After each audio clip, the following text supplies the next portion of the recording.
All right, we're recorded, ready to go. All All right. right. What's up, Greg? Hey, what's going on, John? How you doing, man? Greetings from the Man, Netherlands. I am good. We're long overdue for another get together, another podcast video, whatever you want to call it. And usually you have the topics and everything you want to talk about because it's your podcast. But you were good enough to let me kind of toss in a subject here because, man, I get asked all the time, obviously being in the REI sales training business, how do I take a new rep, or if I'm a brand new investor, how do I go from, going on my first appointments, developing my first leads, or my acquisition agent? How do I take a new acquisition agent and really get them to being just, a ninja, or, just really, really good at the buy side of things? And I've answered that question a lot of different ways, on social and on one-on-one calls and stuff like that.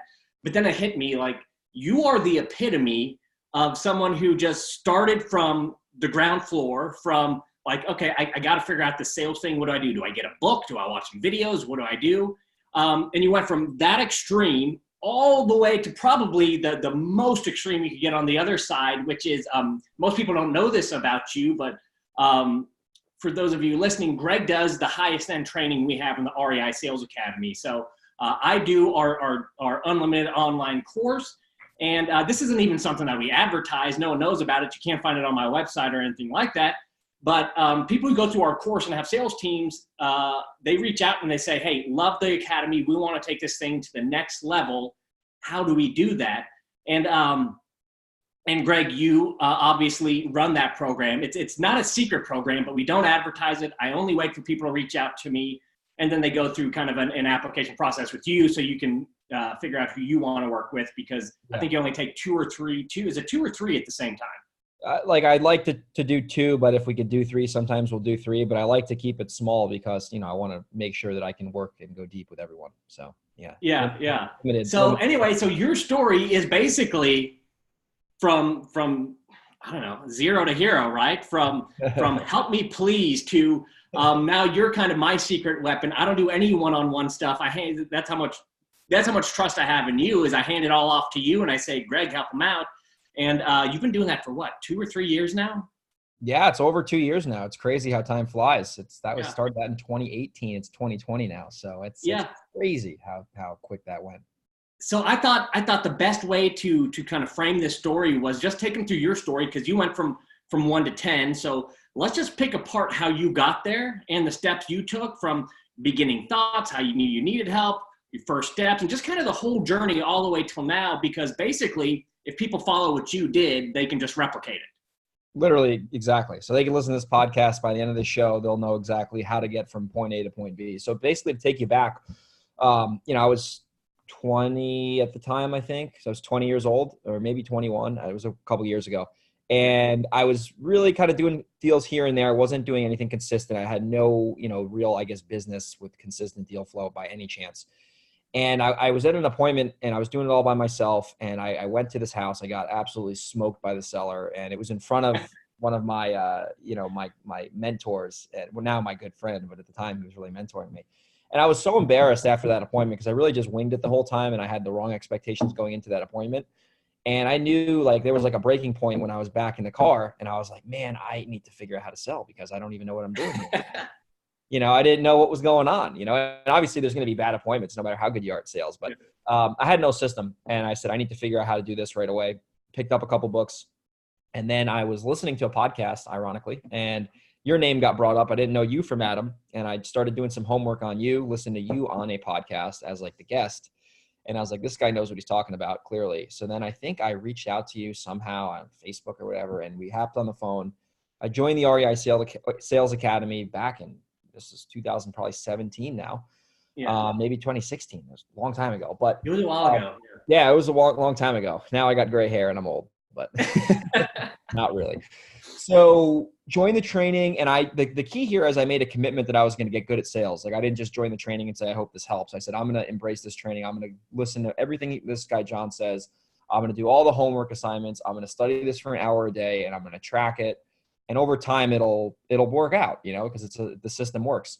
So that's what I did. I embraced the training. I went deep, not wide. So that means, to the listeners here, I didn't just blow through all the modules and try to learn a little bit about every little piece. I went deep on every topic, and I would study it every single day, and I'd have a clear understanding. I could literally repeat that back to somebody who didn't know sales, and I really didn't know it that well at the time, but I knew how the content worked.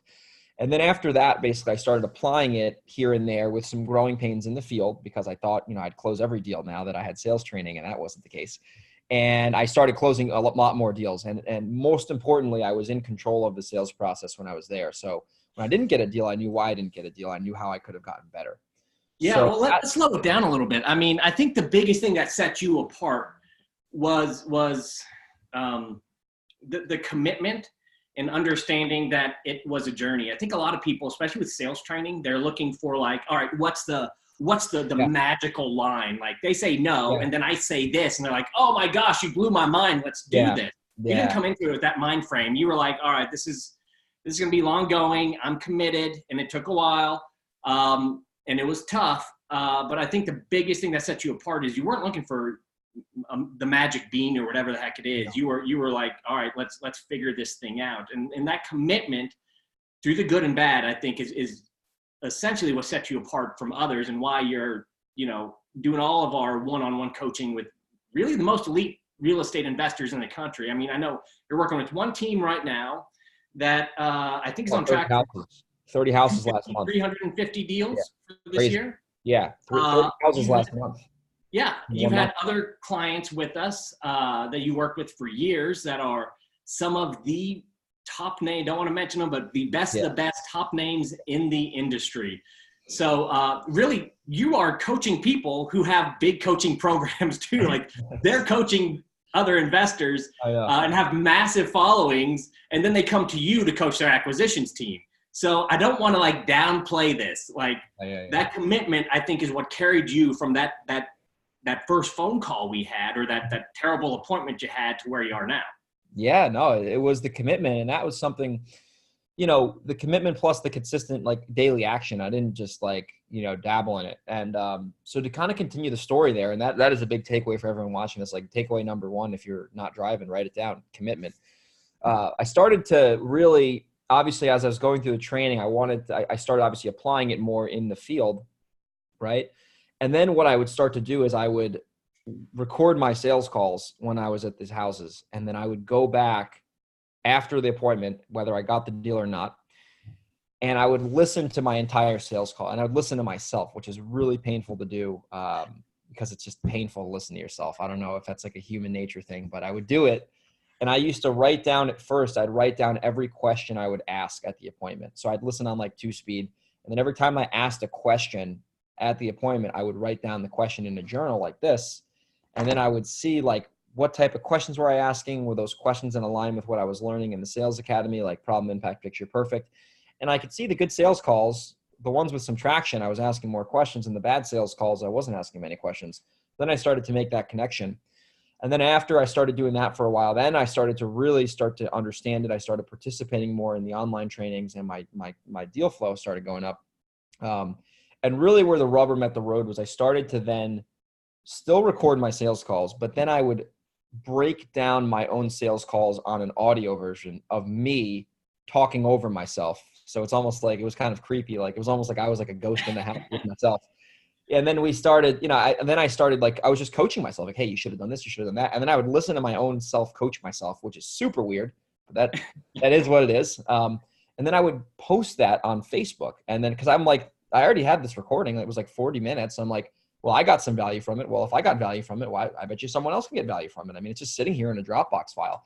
Started posting those, and then people started listening to them, and they really started getting value. And then from there, we've had some people start to reach out, and then that's how the whole, I guess, one-on-one thing started. But really the big takeaway for people to go back onto like, hey, how to start from zero and go all the way to becoming, really successful in sales is, once you understand that content and you understand, what you're being taught, you need to go out and apply it. And then in sales, especially, if you can start to record yourself and hear your own self in your own appointments, it doesn't matter what industry you're in, you're going to learn so quick because, you know, you're going to hear things that you're like, oh, I didn't think I sounded like that. Like you thought I sounded great in the house. And then you listen to yourself and you're like, oh my God, I was talking really loud and I wasn't respecting their, you know, I wasn't listening correctly, or I wasn't asking questions. I missed this deal killer. So you can basically go back and pick up so much other value from the actual recording if you just simply record the sales call, if it's legal in your state, obviously. And yeah, that's really where I started making a lot of traction, because then I was like, oh my God, I started the learning curve just like, whoa. And then from there, I started doing it all virtually, and, you know, the rest is history. Yeah, I think, you know, something important is it's hard to coach yourself or reflect from memory. The sales call that happened in your head, the one you remember, is not reality. When you listen to a recording, it's a totally different sales call. You listen to it and you go, how did I miss that? And you're emotionally involved. You're in the moment. You might be thinking about where you're going next. And so much stuff just flies over your head. And then when you listen to a sales call, you go, that's not how I remembered it at all. And then you start to find all the little places where you should have picked up on something, or you blew past something too quickly, or stuff that worked really, really well. You listen, you go, oh my gosh, the conversation changed right there. The pitch, the tone, the engagement, everything. Why was that? What changed? And that's when you really start putting it together, which is probably why, you know, now that I've never thought about this before, that's exactly how you coach now.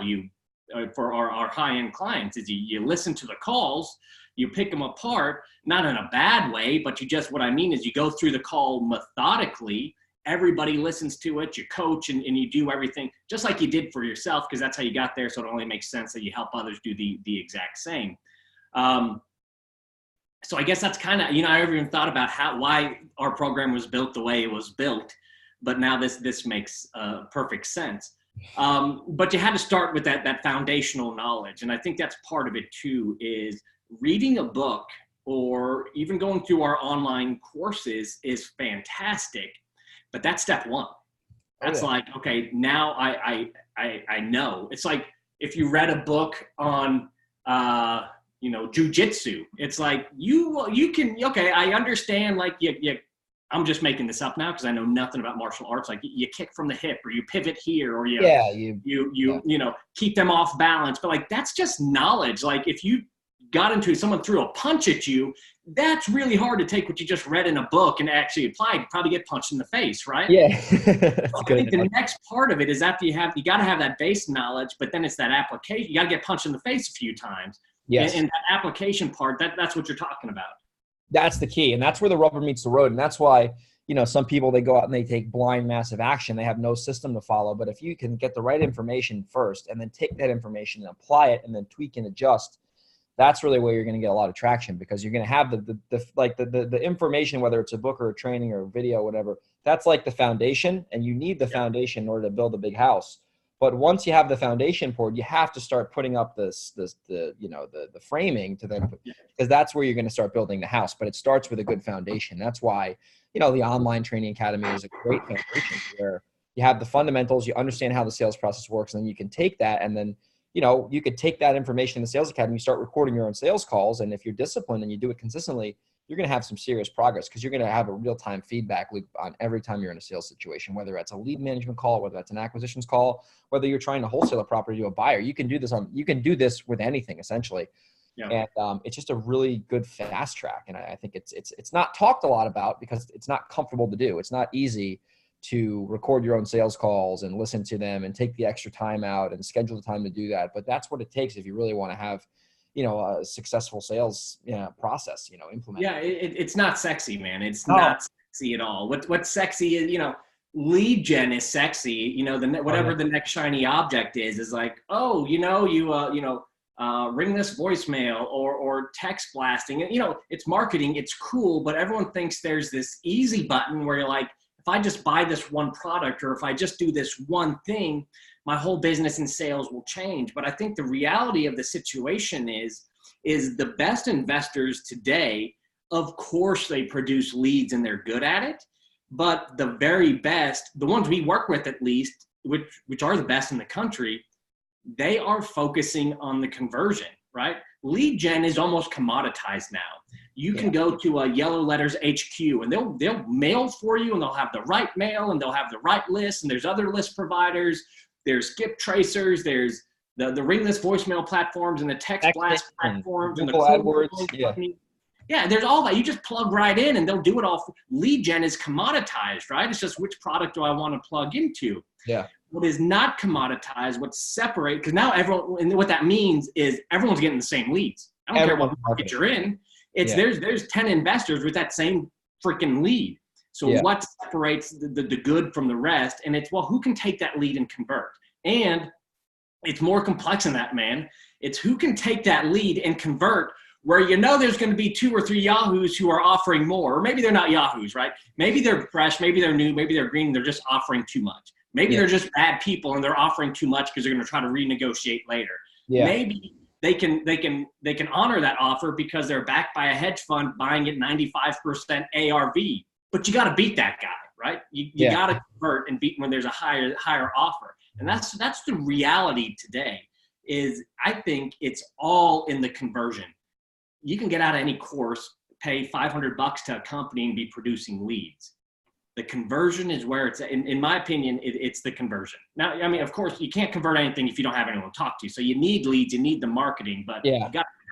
Well, that's a good point you're making here too, because really with the way everything's gone over really the last year and a half with the marketing and just the more, it's a more, I guess, competitive industry now than it's ever been really. And I've been doing this for almost 5 years now. And you just made a great point. You can literally, even if you don't have any money, you can get leads. There's driving for dollars apps. There's skip tracing. It's 10 cents a clip. You're not going to have an issue generating leads nowadays, because that's just the reality of where this business has gone. But the conversion is where, I did a deal. I'll give you a good example here. I love case studies.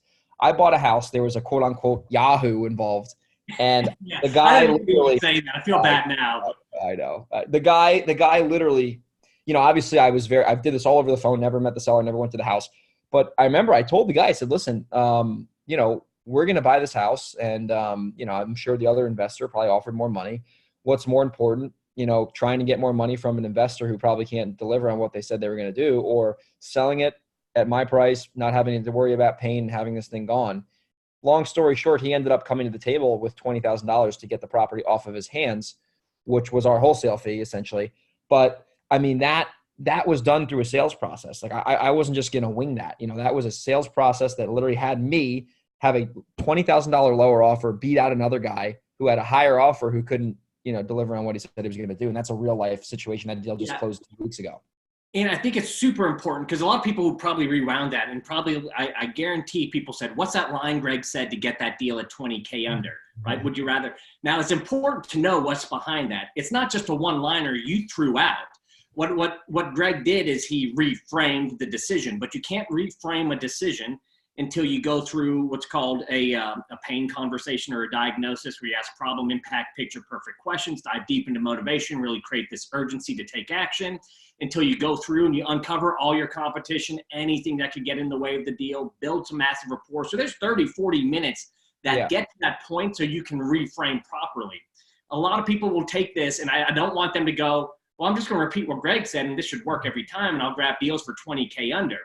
There was that foundation we talked about before that, and that was the culmination of your sales process, is one reframing of the decision process, not who can give me the most for the house, or you gave them a different decision, and the decision was, I want what Greg has, even though it's going to cost me 20K.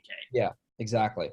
And that's the thing. And that's the outcome that comes from the process of doing the process for years. That's that'll work on a lot of sellers. But I think another issue with people getting involved in sales training or any course, we already kind of hit this, but it's that they want this magic button. They're going to push a button. They're going to buy a course. And next thing you know, it's like they're closing every lead that comes in the door. That's simply not the case. I always like to do this reframe with people that I work with one-on-one. I say, listen, I'd love to, obviously my goal here is to provide as much value, to you in the next 12 weeks. And here's the thing. If you want to close every deal that comes through the pipeline, we're not a good fit. But if you are at a certain conversion rate and you want to try to knock that up a couple points or whatever, and that would, in result, increase your revenue by 20% because your conversion rate went up, obviously that's something we can help you with. So you got to set those expectations in the beginning with anything. Even with the seller. I mean, you could say, hey, listen, I'm glad I'm in your house today. I'm looking to, potentially provide a solution to you. I'm not sure if we're going to be a fit, but if you're looking for a full market value offer and you're not, in a rush to sell, I don't know if we'd be a fit, but if you're looking for someone to come in and make a custom solution to this problem, we'd be more than happy to potentially be a fit for you. So it's the same thing. You could do it anywhere. But the point is that you need to set the right expectations with anything.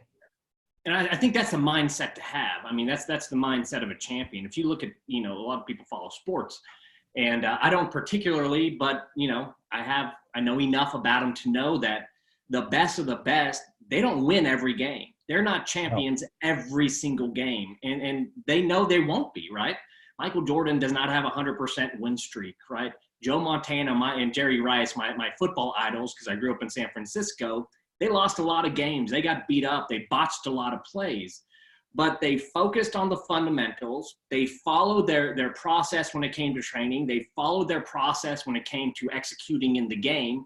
And they knew when they followed their process, when they stuck to what they knew was right, the outcome would be that they won enough times to achieve what they wanted to achieve. And it's the exact same in sales, right?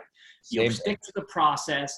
You stick to the practice schedule. And if you do all that, then at the end of the day, you're going to win all the ones you can win and want to win and that you need to win to get to where you want to get to. Exactly. And another thing I love about the sales process is that when you don't win the deal, if you have a great understanding on the sales process, you know why you didn't win the deal. And you're not going in there blind. Like I shared in the story when we started this podcast, I didn't know why I didn't get the deal. Obviously, I know he wasn't interested in selling, but I didn't know the science behind, there was a deal killer or whatever the case was. I had no idea why I didn't get it. I just knew I needed to get better at sales. So, an example of that, to make this a very practical podcast, is like, let's say you go into a house, you ask the seller some questions, they're not really answering correctly. And you find out there's maybe not a lot of urgency there, but they're just curious. And you find out, you go into deal killers and you find out their cousin's a realtor and they really love their cousin and their cousin's the top selling realtor in the country. Or the state, and then all of a sudden you realize, well, it's probably going to go to this realtor here. Well, if you don't get that deal, you tried your process, it didn't work. The questions didn't work, and then you went into the process again. You found out the deal killer, and they're going to list for the realtor. They wanted to know your offer. Well, now you know why you didn't get that deal. The deal killer was greater than the pain, and this all gets talked about in the training, obviously. So like that, then you can walk out of that house and you're like, oh, it's all good. I did the things I had control over, and they just simply were going to go with that realtor. And I put my best foot forward there and planted some goodwill in their minds. And hey, if something changes, maybe they can call me back. We can buy the house.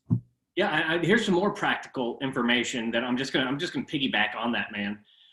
If you are an investor and you're building a sales team and your sales team is coming back to you and you're debriefing deals, and you're hearing the same stuff over and over, that's like, oh, someone just offered them more. I don't know why they didn't do a deal with us. They're crazy. They weren't even serious. If you just hear that stuff over and over again, that's not legit. Those are excuses. That's what salespeople tell themselves to feel good about losing a deal when they don't know why in the heck they lost a deal, right? Yeah. I know because I used to do it, right? I've been selling for 20 plus years now. And, I've built sales teams, big sales teams, little sales teams, elite sales teams throughout the country.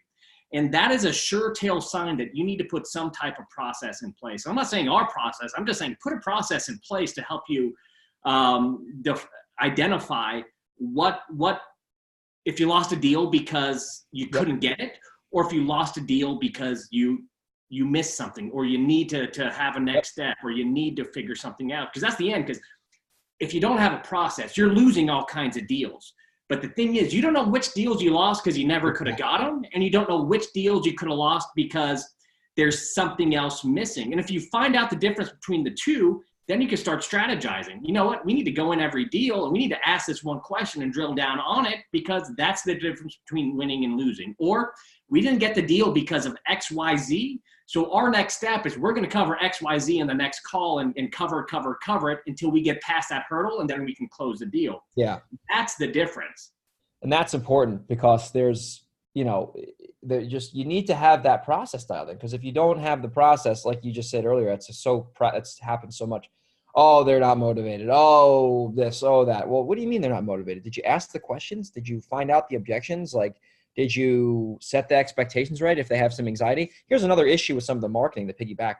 The cheaper the marketing is usually to deliver, the more resistance the prospects are going to have to your initial offering. So I don't do RVMs, but I text, and that's a great medium. I've gotten deals from it, but it's cheap to do. It's a great medium, but think about the resistance you're going to have when you just get a text out of the blue. You're going to be fighting an uphill battle from the get-go. So you need to have, you really need to understand that when you're applying your sales process. That was kind of on a tangent, but I think that's also something really practical that people should understand.